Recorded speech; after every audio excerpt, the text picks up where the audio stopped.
Ya, jadi kemarin Pak Purbaya itu ada bilang ya, pada saat diinterview sama wartawan, dia bilang, belanja boleh sesuai kantong, tapi jangan utang. Ini kedengarannya simple, tapi ini satu prinsip yang juga saya pegang secara pribadi ya dalam konteks manajemen uang. Saya yakin ini Pak Purbaya dia manajemen uang pribadinya juga bagus gitu, karena saya percaya ya kalau misalnya seseorang nggak bisa manajemen dia punya uang pribadi, maka dia nggak bisa manajemen uang bisnisnya. Kalau misalnya dia adalah seorang profesional, ya dia nggak bisa manajemen uang perusahaannya. Apalagi kalau misalnya yang di manajemen adalah negara. Ya kalau Menteri Keuangan kan manajemennya uang negara. Jadi pastinya dia secara pribadi udah matang dulu tuh dari sisi manajemen uang. Makanya banyak sekali yang dia lakukan yang kita bisa ngelihat, wah ini oke nih ya manajemen keuangannya. Kayak misalnya dia ada bilang, kalau kementerian lain udah dikasih anggaran, terus uangnya nggak kepake, nanti dia akan tarik supaya dia bisa pakai untuk hal yang lain. Terus kemarin ada uang nganggur di Bank Indonesia, dia guyur ke bank, banknya disuruh disalurin ke masyarakat. Jadi yang dia lakukan ini merefleksikan bagaimana dia manajemen keuangan. Nah anyway di video ini saya pengen ngomongin tentang 5 hal ya sebagai pengingat untuk kamu. Kita tahu sekarang kita di tahun 2025 ya, sudah mau akhir tahun dan banyak sekali yang berada di situasi ekonomi yang cukup sulit ya, apalagi sekarang banyak PHK. Kalau misalnya kamu yang nonton ini ada yang kena PHK ataupun di posisi yang sulit, kamu bisa coba dengerin apa yang saya ngomongin di sini ya sebagai pengingat ya dalam konteks manajemen keuangan. Yang pertama menurut saya yang perlu diingat adalah jangan berhutang. Berhutang itu akan mengganggu cash flow-nya kamu. Ya walaupun kamu sangat-sangat yakin pada saat kamu meminjam uang, ya kamu mikir, wah uang gua misalnya per bulan dapat 5 juta. Terus hutang orang per bulan akan bayar 2 juta. Walaupun kamu sangat-sangat yakin, tetap lebih baik kamu usahakan jangan berhutang. Ya karena biasanya di luar prediksi. Misalnya kamu bilang per bulan pengeluarannya adalah 4 juta. Terkadang tuh bisa 5 juta, kadang bisa 6 juta. Karena kita nggak tahu ada aja pengeluaran yang nggak terduga. Apalagi kalau kamu ini menanggung keluarga. Ada keluarga, ada orang tua yang hidupnya kamu tanggung. Nah kemudian terkait dengan hutang ini, kalau saya pribadi ya, saya itu nggak pakai kartu kredit untuk belanja. Jadi saya ada kartu kredit, saya pakai kartu kreditnya untuk subscription perusahaan. Jadi misalnya ada YouTube ya, YouTube Premium saya pakai, saya subscribe pakai kartu kredit. Terus ada lagi misalnya Amazon Web Server, ini terkait dengan aplikasi yang saya bikin, kan ada dua tuh, aplikasi Growin sama Winkatsu. Dua-duanya kan pakai server, nah itu subscription-nya saya pakai kartu kredit. Terus ada lagi misalnya subscription ke AI, ChatGPT, atau misalnya Eleven Labs atau HeyGen. Semua terkait dengan kebutuhan perusahaan saya pakai kartu kredit. Tapi kebutuhan pribadi saya nggak pakai kartu kredit. Kenapa? Karena saya pengen bisa budget. Saya udah coba berkali-kali ya, misalnya saya mau pesan makanan ya, ojek online, saya pakai kartu kredit, itu sering kali tembus. Misalnya saya budget 1 bulan itu 1 juta untuk pakai kartu kredit buat makan. Tapi ketika sudah di akhir bulan ternyata kepakainya 2 juta. Kenapa? Karena kartu kredit itu kasih kita ilusi uang ya, seakan-akan kita punya uangnya. Padahal mungkin secara cash di rekening kita belum tentu punya uangnya. Makanya saya sekarang lebih seneng saya pakai cash aja gitu. Maksudnya saya pakai uang yang saya langsung transfer dari bank. Ya entah itu virtual account ataupun pakai e-wallet. Jadi saya taruh di e-wallet dulu uangnya. Ketika mau pesan makanan online ataupun pergi pakai taksi, ojek online, itu saya motongnya dari e-wallet. Jadi budgetnya lebih jelas. Ya jadi saya juga menyarankan yang sama ke kamu. Kalau misalnya mau bisa lebih mengkontrol budget, maka hindarilah pakai kartu kredit sebisa mungkin. Dan juga terkait dengan hutang ini, banyak sekali orang ya, terutama anak muda ini kena jepit dari cicilan KPR. Nah ini sama nih. Jadi misalnya pendapatannya 5 juta, cicilannya cuma 1 juta. Dia bilang, bisa nih, nanti pendapatan kan naik setelah 5 tahun. Gitu punya asumsi bahwa pendapatannya pasti naik, padahal belum tentu naik. Terus pada saat dia analisa, cicilannya itu dia lihat 1 bulan cuma 1 juta. Tapi dia lupa kalau itu mungkin adalah masa fixnya, bunganya fix. Mungkin setelah 3 tahun bunganya floating, nggak lagi 1 juta, mungkin 2,5 juta, mungkin 3 juta. Nah ini harus dipertimbangkan. Kalau dari saya, misalnya kamu pengen ambil KPR, boleh. Bukan bilang nggak boleh. Tapi kamu harus batasin, kamu hitung dari sisi fix dan juga floatingnya maksimal 20% lah dari pendapatan kamu. Karena kalau misalnya sampai 30%, 40%, apalagi 50% ya, banyak orang yang kayak gitu sekarang ya, dia maksa, itu kamu akan kejepit. Apalagi kalau misalnya kamu masih muda. Ya banyak hal yang kamu nggak bisa lakukan karena kamu harus habisin semua uang kamu untuk bayar cicilan KPR. Yang lamanya itu bisa 10 tahun, bisa 15 tahun. Padahal di masa muda, ini masa-masa di mana kamu perlu untuk mengambil resiko, ya banyak hal yang pengen kamu coba, yang jadinya nggak bisa karena kamu kejepit KPR. Jadi kalau dari saya, saran saya, misalnya belum kuat, ya secara pendapatan untuk bisa mengambil KPR, rumah yang kamu inginkan, ya udah sewa dulu aja. Sewa mungkin 5 tahun, 8 tahun, sampai misalnya sudah cukup, masuk kriteria seperti yang saya bilang, pendapatan 100%, 20% untuk cicilan KPR, baru ambil KPR. Jangan maksa, ya, karena hutang itu akan membunuh kamu. Kemudian yang kedua adalah dari sisi mengendalikan gaya hidup. Nah, ini nggak gampang ya. Kebanyakan dari kita biasanya kalau pendapatan naik, biasanya kita punya pengeluaran akan naik juga.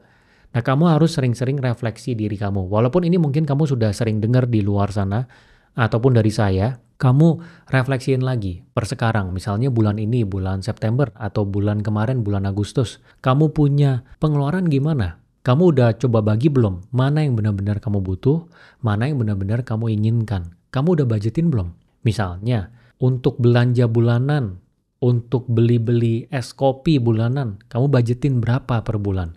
Nah, kalau saya budgetin biasanya saya bedain rekening. Ini juga satu trik ya. Jadi saya misalnya ada 3 bank, rekening A di bank A, rekening B di bank B, rekening C di bank C. Tiga-tiganya punya fungsi yang berbeda. Misalnya kalau kamu punya cicilan, ya udah di bank A itu untuk bayar cicilan. Bank B untuk biaya hidup, bayar makanan, bayar air, listrik bulanan. Terus rekening bank yang C ini adalah untuk yang kamu pakai untuk keinginan. Jadi kamu misalnya mau beli es kopi, pengen keluar ke mall, nonton bioskop sama pacar, itu pakai rekening yang C. Nah, kalau dari saya ada satu rekening lagi, rekening D, ya tambah satu rekening untuk rekening investasi. Jadi ketika uang ada yang masuk, saya langsung masukin ke rekening investasi, baru pakai sisanya. Tapi terserah, intinya kamu harus bisa bagi-bagi. Gitu supaya kamu bisa kelihatan nih budgetnya kamu per bulan apa, yang mana nih yang jebol, kemudian kamu bisa kontrol dengan baik. Dan kamu harus ingat ya bahwa kekayaan itu adalah yang tidak terlihat. Jadi kalau misalnya ada 2 orang, dua-duanya punya uang 5 miliar, kemudian satu orang itu dia pakai uang 4 miliar buat beli mobil mewah. Seakan-akan kalau kita lihat dari luar, yang beli mobil mewah ini lebih kaya. Padahal di per sekarang dua-duanya sama kaya. Kalau kita tarik 5 tahun, 10 tahun, misalnya yang punya uang 5 miliar itu investasiin uangnya, kemudian dibandingkan dengan orang yang tadinya beli mobil mewah ini, dia investasinya mungkin cuma 1 miliar, maka akan jauh lebih kaya yang punya 5 miliar. Kalau dia investasinya benar. Gitu. Jadi kekayaan itu adalah yang tidak terlihat.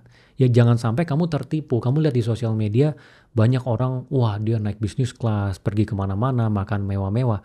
Belum tentu dia lebih kaya dari kamu. Ya kamu harus ingat nih ya, saya udah ketemu orang banyak banget macam-macam.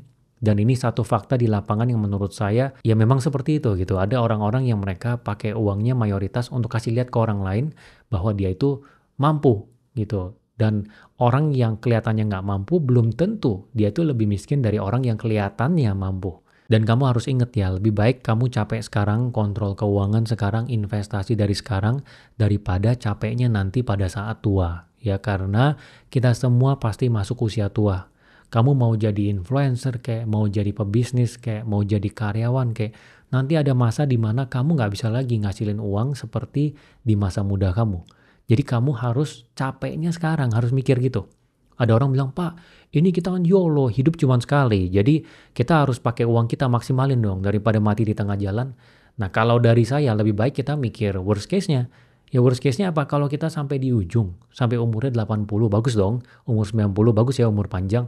Terus kalau misalnya di sana kita nggak persiapin dari sekarang, nggak ada uangnya, nantinya malah kita harus nyusahin anak kita. Ya lebih baik kita simpen dari sekarang, capek sekarang daripada capeknya nanti. Ini kamu harus ingat ya. Jangan lupa, walaupun kamu udah sering dengar ini, belum tentu kamu praktekkan, kamu eksekusi. Sekarang kamu udah mendengarkan ini lagi di video ini, kamu lakukan benar-benar. Capeknya sekarang. Ya nabungnya sekarang, investasinya sekarang. Ya, liatin keuangan kamu, Ya bikin budget itu dari sekarang, jangan nanti itu adalah nggak ada gitu. Dan jangan pernah FOMO ikut-ikutan orang ya, entah itu robot trading, entah itu kripto. Kamu harus punya pemahaman gitu ya, bahwa memang di luar sana banyak investasi bodong. Ya ciri-cirinya kita udah tahu lah investasi bodong itu apa. Returnnya nggak masuk akal, ya terus nggak jelas. Kita lihat ini model keuangannya gimana. Misalnya ada orang nawarin, ini ada nih robot trading. Dia yang trading, nanti kita masukin 30 juta, uangnya jadi 40 juta. Uang dari mana? Pasti jadi 40 juta. Coba kamu gali benar-benar, dia dapat uangnya dari mana? Dari uang member baru kah? Ya atau benar-benar dia trading? Tradingnya gimana? Mana ada orang satu bulan sudah pasti dapat 30% per bulan? Nggak ada yang pasti, semua itu ada resikonya. Jadi kamu harus ingat. Kemudian tips ketiga dari saya itu adalah selalu memikirkan bagaimana caranya untuk mengurangi pengeluaran. Ya kalau kamu bilang kamu adalah tipe orang yang irit, per sekarang nih, saya yakin dari pengeluaran kamu sekarang, kalau kamu benar-benar catat, itu pasti ada yang masih bisa dikurangin. Coba deh, kamu munculkan satu kebiasaan, kalau saya udah ya, jadi saya ada aplikasi yang saya download gitu ya, buat catat keuangan. Ini banyak sih sebenarnya kalau kamu lihat di Play Store ataupun di App Store. Jadi tiap kali ada uang yang keluar, saya akan catat uang keluar, uangnya digunakan untuk apa, dan saya bikin kategori. Ini pengeluaran untuk makan, ini pengeluaran untuk rumah, ini pengeluaran untuk anak, dan sebagainya. Nah nanti per bulan kamu lihat, pengeluaran kamu ini bisa dikurangin nggak? Saya yakin pengeluaran kamu per sekarang pasti ada yang bisa dikurangin. Misalnya kamu belanja es kopi, bisa nggak usah belanja es kopi? Tiap 2 hari, tiap 3 hari, nggak usah sama sekali. Bisa. Misalnya kamu suka beli baju, bisa nggak usah beli baju dulu, tahan. 6 bulan sekali baru beli baju, bisa. Ya itu benar-benar kalau dilihatin satu-satu sampai beli kebutuhan juga bisa. Misalnya ya, kamu beli odol setiap 4 bulan sekali. Ya misalnya. Terus ternyata pada saat mau beli di supermarket, ada penawaran nih, beli odolnya lebih banyak, beli 4, beli 5, diskonnya 30%. Nah kalau kamu pinter ngitung, ini akan lebih irit kalau kamu belinya lebih banyak. Jadi kalau misalnya ada kesempatan kayak gini, seharusnya kamu beli banyak karena sudah pasti kamu pakai odol yang sama. Ya biasanya kita nggak ganti-ganti odol dan itu pasti akan beli, cuma nunggu waktunya aja. Misalnya tadinya beli tiap 4 bulan, sekarang beli langsung untuk 1 tahun.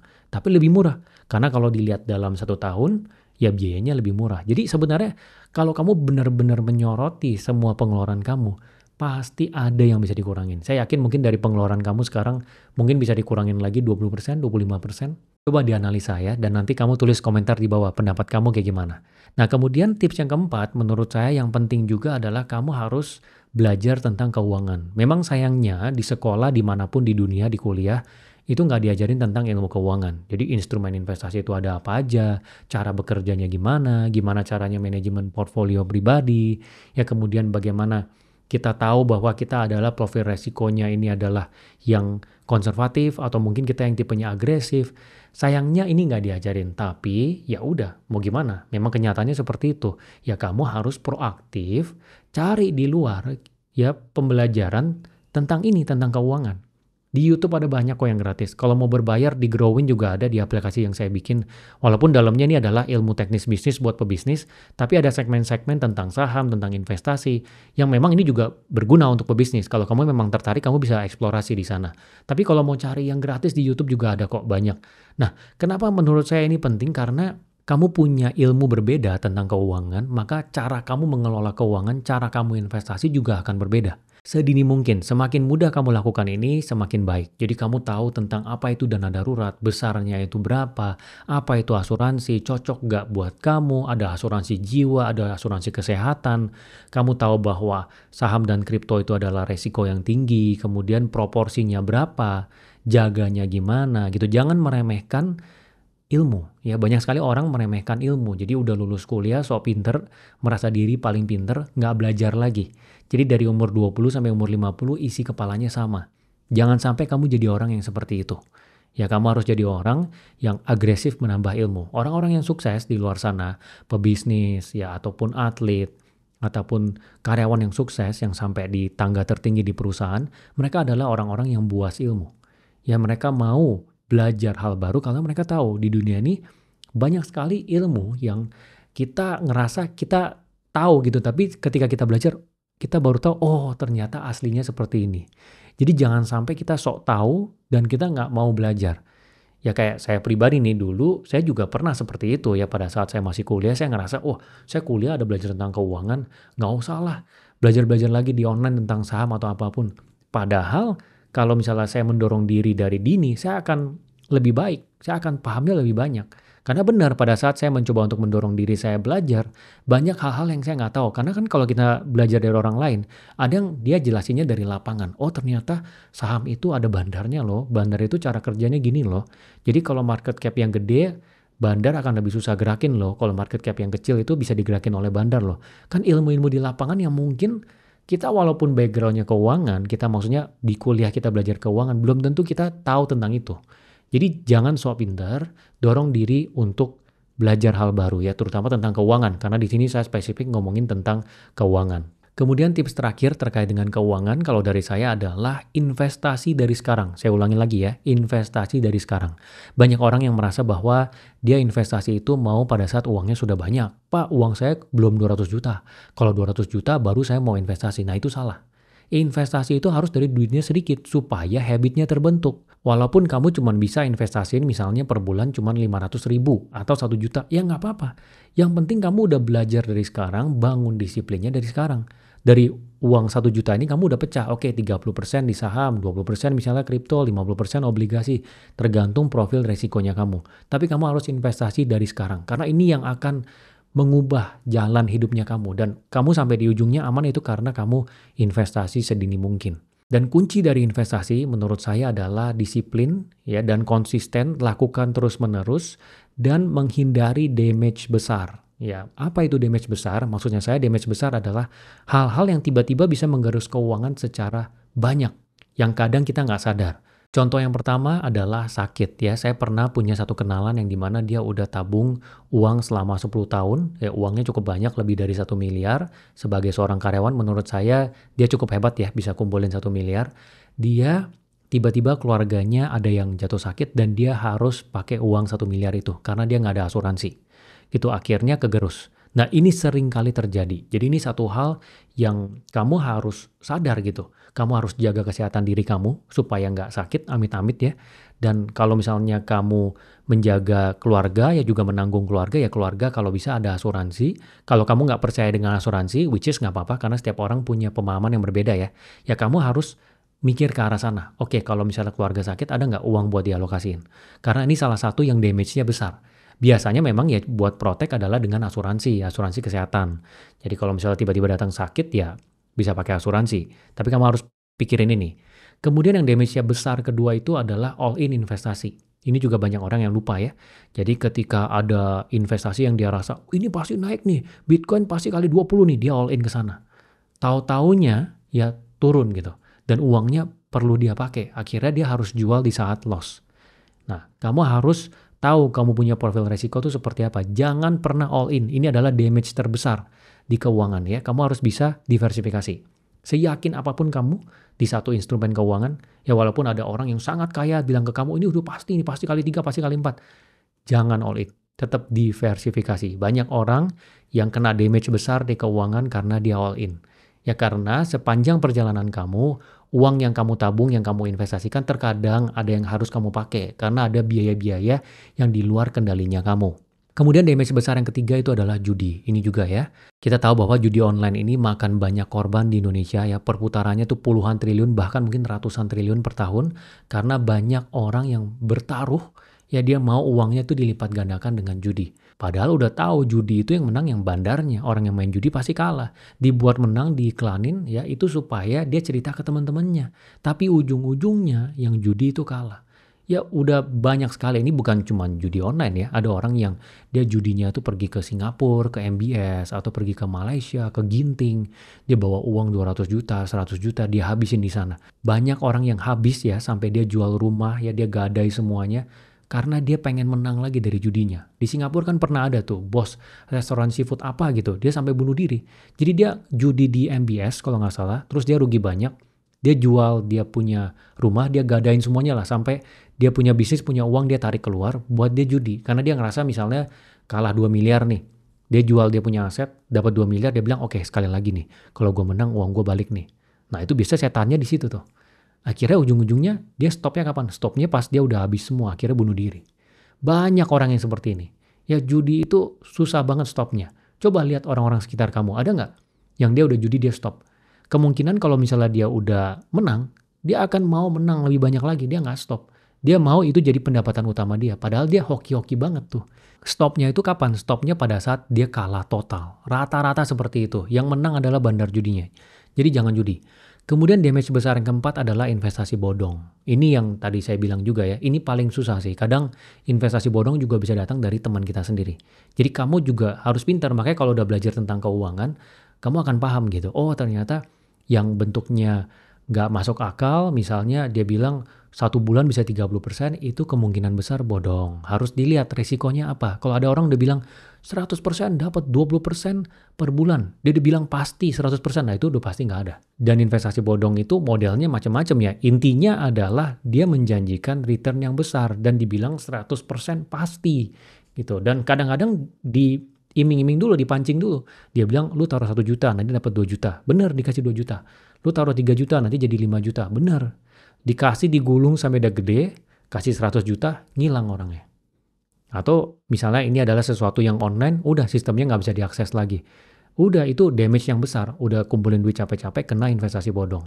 Gitu. Jadi ingat ya, kamu harus belajar tentang keuangan, dan investasi itu harus dari sekarang. Jadi kira-kira ini adalah 5 tips dari saya terkait dengan keuangan. Saya harap kamu yang mendengarkan ini benar-benar catat dan eksekusi, renungkan, implementasi, walaupun ada yang mungkin kamu dengarnya udah berulang, kamu coba refleksiin, udah benar-benar kamu lakukan nggak? Atau kamu selama ini prokrastinasi, nanti deh gitu, nggak pernah lakukan. Karena itu nggak akan merubah hidup kamu. Yang akan merubah hidup kamu adalah kamu catat apa yang saya ngomongin di sini, semua terkait dengan keuangan, dan kamu implementasikan di dalam hidup kamu. Semoga berguna ya.